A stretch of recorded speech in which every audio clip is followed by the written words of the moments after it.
What's up, Glam Squad? Today I'm going to be doing this cute springtime look. Stay tuned.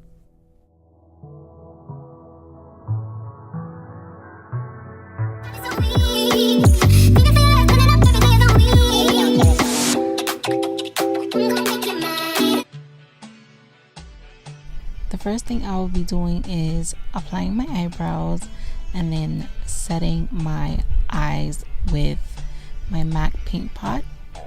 After setting my eyes, I like to go in with my eyeshadow. I'm using a pink eyeshadow, and let me tell you guys, I wanted to make sure that I blend this out the best way I can, because this look that I'm going to be doing is a full cut crease. So I took different shades of pink, starting from the lightest to the darkest, and I also incorporated some purple.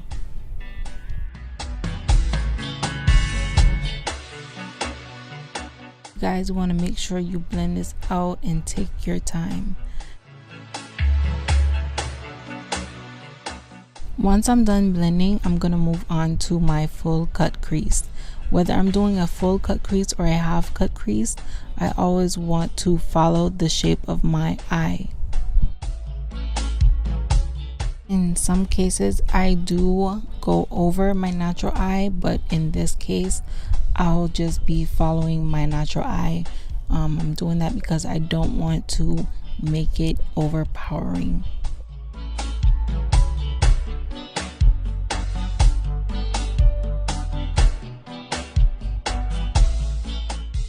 And also with the bottom half of the cut crease, I am following my natural eye as well.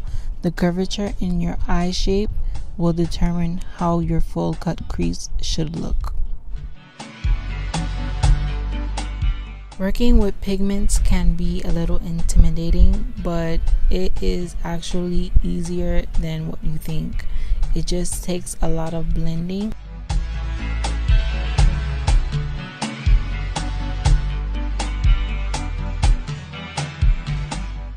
Once I'm satisfied with my eye look, I'm gonna go in with my eyeliner.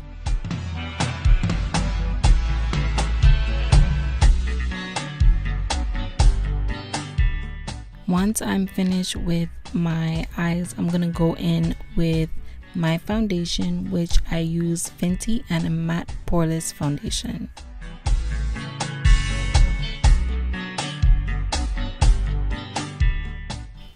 Just a reminder for my new viewers, if you do see orange on my face, I did color correct my dark spots using orange concealer. That's all blended in. I like to go in with my concealer, which is not that light considering the look that I am giving with my eyes. I don't like to go heavy on my contour.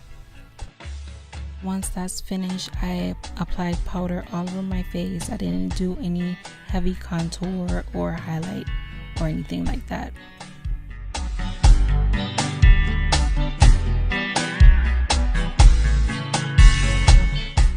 With the flowers, I did freehand this look. I am very artsy, so it's gonna be kind of hard to explain how I created these flowers.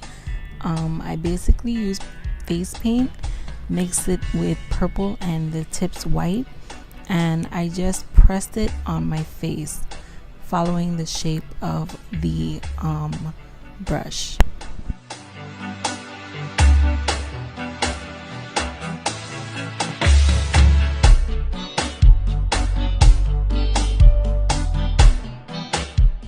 Once I'm done with the face paint, I then go ahead with my mascara.